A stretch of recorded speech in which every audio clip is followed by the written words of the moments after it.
दोस्तों, ये बात बिल्कुल सत्य है कि औरत का कदम एक बार फिसल जाए तो उसे सही रास्ते पे लाना इतना आसान नहीं है। दरअसल एक ऐसी महिला जो अपने सपने पूरा करने के लिए एक ऐसे सफ़र पे निकल पड़ती है जिसके वजह से न जाने कितने लोगों की जिंदगियां जो हमेशा हमेशा के लिए बर्बाद हो जाती है। प्यार, धोखा और खौफनाक खून। आखिर कौन थी वो औरत और क्या थी इस घटना के पीछे की कहानी? आज इस कहानी के माध्यम से जानने की कोशिश करेंगे। नमस्कार, मैं आकाश राजभर और आप देखना शुरू कर चुके हैं डीआर न्यूज 9। दरअसल ये घटना राजधानी दिल्ली के उत्तर पश्चिमी थाना क्षेत्र आदर्श नगर का है। बात कर रहा हूँ 1 जून 2025 को करीब 11 बजे सुबह एक व्यक्ति पुलिस के पास फोन करता है। कहता है, साहब मैं मजलिस पार्क से बोल रहा हूँ। दरअसल मेरे घर के बगल में जो घर है उससे काफ़ी तेज बदबू आ रहा है और उसका दरवाजे पे ताला लगा हुआ है। आप जल्दी से यहाँ आ जाओ। सूचना पाते ही पुलिस घटना स्थल पे पहुँचती है तो वहाँ उसी व्यक्ति से मुलाकात होती है जिसने पुलिस को फ़ोन करके बुलाया था। इसलिए पुलिस सबसे पहले उससे सवाल करती है कि इस घर में कौन कौन रहता है। इस पे वो व्यक्ति जवाब देते हुए कहता है कि साहब, इस मकान के अंदर शिवानंद, उसकी पत्नी अनीता और 20 वर्षीय अनीता का बेटा नीरज रहते हैं। लेकिन मुझे नहीं पता है कि इस वक्त ये सब कहाँ गए हैं। इतना जरूर मालूम है कि शिवानंद अपने बेटे नीरज के साथ आजादपुर मंडी में काम करता है। बल्कि वो व्यक्ति शिवानंद का मोबाइल नंबर भी पुलिस को देता है। जब पुलिस उस नंबर पे कॉल करके शिवानंद को घर वापस आने के लिए बुलाती है तो शिवानंद अपने बेटे नीरज के साथ तुरंत घर पे आता है। जो दरवाजे पे ताला लगा हुआ था उसको खोलता है, लेकिन जैसे ही पुलिस अंदर एंट्री करती है इतनी तेज बदबू आ रहा था कि खुद पुलिस को भी बदबू बर्दाश्त नहीं हो रहा था। लेकिन जैसे तैसे घर की तलाशी की जाती है। तलाशी करते हुए जब कुछ पुलिसकर्मी किचन में जाते हैं तो किचन पे स्लैब डाला हुआ था।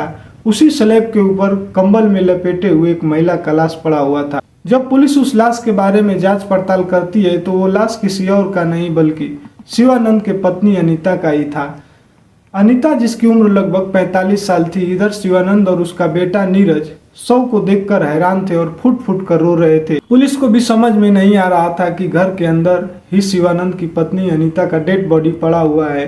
किसी ने हत्या कर दिया है, लेकिन इस बात की जानकारी शिवानंद और उसके बेटे नीरज को कैसे नहीं है। हालांकि पुलिस डेड बॉडी को पोस्टमार्टम के लिए भेज देती है और जब अनीता के बारे में शिवानंद से पूछताछ करती है तो शिवानंद पुलिस वालों से कहता है कि साहब, हमारी पत्नी 3 दिन पहले घर से निकली हुई थी लेकिन घर वापस नहीं आई। लेकिन पुलिस शिवानंद से जब यह सवाल करती है कि तुम्हारी पत्नी 3 दिन पहले घर से गायब थी, तुम थाने में जाकर रिपोर्ट दर्ज क्यों नहीं करवाए।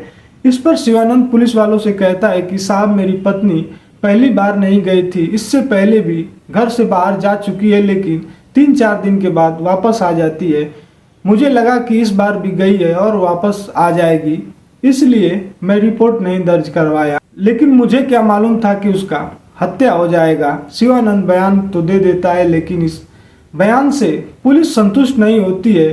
चूंकि मामला अभी जल्दी का था, पुलिस एक टीम गठित करके जांच में जुटती है। अगली सुबह फिर से शिवानंद और उसके बेटे नीरज को पूछताछ करने के लिए थाने पे बुलाती है और सवाल करती है कि तुम्हारे घर पे तुम तीनों के सिवा और कौन कौन आता है। शिवानंद जवाब देते हुए कहता है कि साहब, हम तीनों के सिवा और कोई नहीं आता है। तब पुलिस हैरान थी कि आखिरकार अनीता के घर में अनीता की हत्या किसने की। पूछताछ के दौरान शिवानंद अपनी पत्नी के बारे में कहता है कि साहब, अनीता इससे पहले 2 बार जेल जा चुकी है। दरअसल पंजाब के चंडीगढ़ पुलिस ने उसे गिरफ्तार कर जेल भेज चुकी है।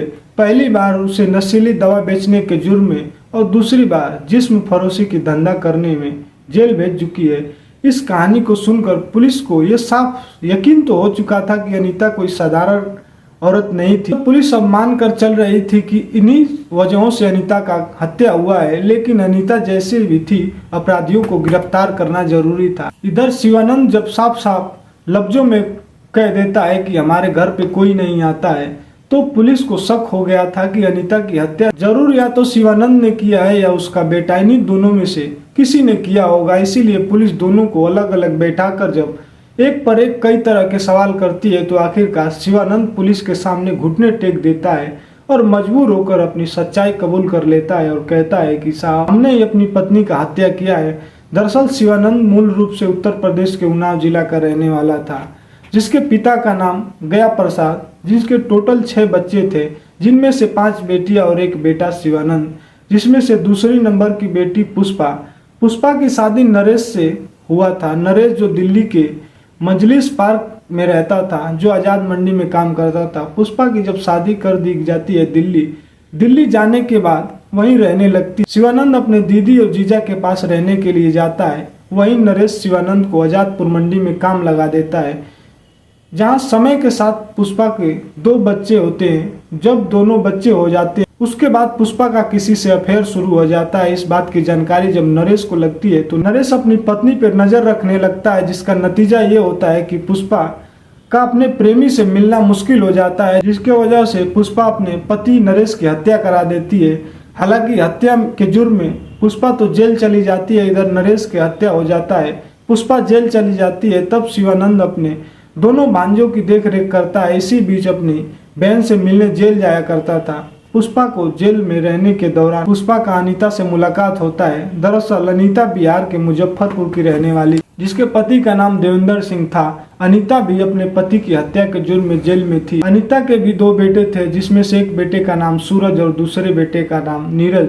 इन दोनों का परवरिश अनीता की बहन करती थी। जब अनीता और पुष्पा को पता चलता है कि हम दोनों अपने अपने पति की हत्या के जुर्म में जेल में बंद हैं, दोनों में काफी गहरी दोस्ती हो जाती है। इधर शिवानंद अपनी बहन पुष्पा का बेल करा कर रिहा करा देता है।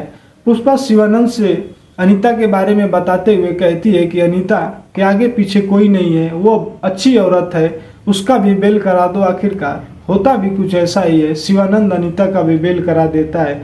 बेल होते ही पुष्पा अनीता को अपने पास रहने के लिए बुला लेती है। अनीता पुष्पा के घर तो रहने आ जाती है। उसके बाद वो अपने दोनों बेटों को अपने साथ बुला लेती है, जिसमें से बड़ा बेटा सूरज मुंबई में काम करने चला जाता है। सभी लोग एक साथ रहने लगते हैं, जिसका खर्चा अकेला शिवानंद ही उठा रहा था, जिसकी वजह से अनीता और शिवानंद का प्रेम प्रसंग शुरू हो जाता है। हालांकि शिवानंद से अनीता उम्र में 15 साल बड़ी थी।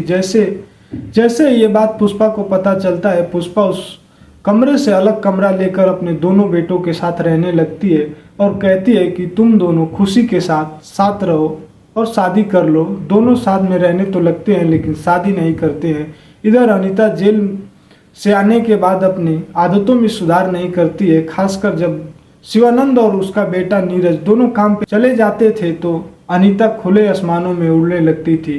घर से 2-3 दिन के लिए गायब हो जाती थी और वापस आने पे शिवानंद जब सवाल करता था कि इतने दिन तुम कहाँ गई थी, तो इसका सीधा सीधा जवाब नहीं देती थी, इधर उधर की बातें करने लगती थी। यह सिलसिला ऐसे ही चलता रहा। इसी बीच शिवानंद के मोबाइल पे चंडीगढ़ पुलिस का फोन आता है और पुलिस कहती है कि तुम्हारी पत्नी नशीली पदार्थ बेचने के जुर्म में जेल जा चुकी है। जैसे ही ये बात शिवानंद को पता चलता है, वैसे ही ये सारी बात अपनी बहन पुष्पा को बताता है। पुष्पा तुरंत अपने भाई को लेकर चंडीगढ़ जाती है। जैसे तैसे अनीता को कुछ महीने बाद बेल करा देती है। अनीता फिर से घर आकर रहने लगती है। शिवानंद उसे समझाने की कोशिश करता है, बावजूद उसके आदतों में सुधार नहीं होता है। कुछ महीने बाद फिर से घर से गायब हो जाती है। पुष्पा को कॉल आता है चंडीगढ़ पुलिस का कि हमने फिर से अनीता को गिरफ्तार कर लिया है, जेल भेज दिया है, इस बार जिस्म फरोशी के धंधे में।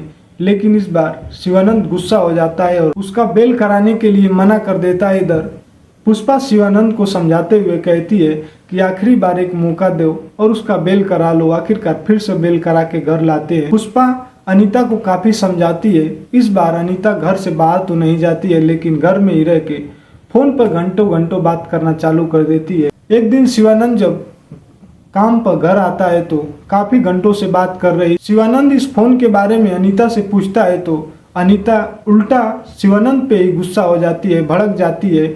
मैं किसी से बात करूं, तुमसे क्या मतलब है? इस बात को लेकर दोनों में लड़ाई झगड़ा शुरू हो जाता है। दरअसल 28 मई को अनीता का बेटा नीरज काम पे चला जाता है, लेकिन शिवानंद घर पे ही रुक जाता है क्योंकि उसका तबीयत ठीक नहीं था। जैसे ही 2-3 घंटे का समय निकलता है, अनीता फिर से मोबाइल पे बात करना शुरू कर देती है। इस बात पर शिवानंद पूछता है कि तुम कहाँ बात कर रही हो? बिना कुछ सोचे समझे अनीता उसे थप्पड़ मार देती है। जैसे ही थप्पड़ मारती है, वैसे ही गुस्से में आकर शिवानंद अनीता का गला दबाकर हत्या कर देता है। हत्या तो कर देता है, लेकिन हत्या के बाद उसको समझ नहीं आ रहा था कि लाश को ठिकाने कहाँ लगाए। सोच में पड़ गया था कि अगर बाहर ले गया तो पकड़ा जाऊंगा, इसलिए उस शव को कंबल में लपेट के और किचन में जो स्लैब बना था उसके ऊपर डाल देता है। इधर नीरज जब शाम को घर पे आता है अपने काम से तो अपनी माँ को नहीं देखता है, तो शिवानंद से पूछता है कि माँ किधर गई है। तब शिवानंद कहता है कि तुम्हारी माँ फिर से कहीं बाहर चली गई है, 2-3 दिन बाद आ जाएगी। इधर शिवानंद सोच ही रहा था कि अनीता की बॉडी को कहाँ ठिकाने लगाएं। तब तक 1 जून को पड़ोसी को उसका बदबू जाता है और पुलिस को फोन करके पुलिस को बुला देता है। इसके बाद हत्या का खुलासा होता है। आखिरकार शिवानंद को जिला अदालत में पुलिस पेश करती है और वहां से जेल भेज देती है। तो दोस्तों, इस घटना के बारे में आपकी क्या राय है, कमेंट करके कमेंट बॉक्स में जरूर बताएं। इस घटना को सुनाने का उद्देश्य किसी को परेशान करना नहीं, ना ही किसी जाति धर्म को ठेस पहुंचाना है। बस आप सावधान रहें, सतर्क रहें, सुरक्षित रहें और आप अपनों का ख्याल रखें। फिर मिलेंगे अगली वीडियो में, तब तक के लिए जय हिंद, जय भारत।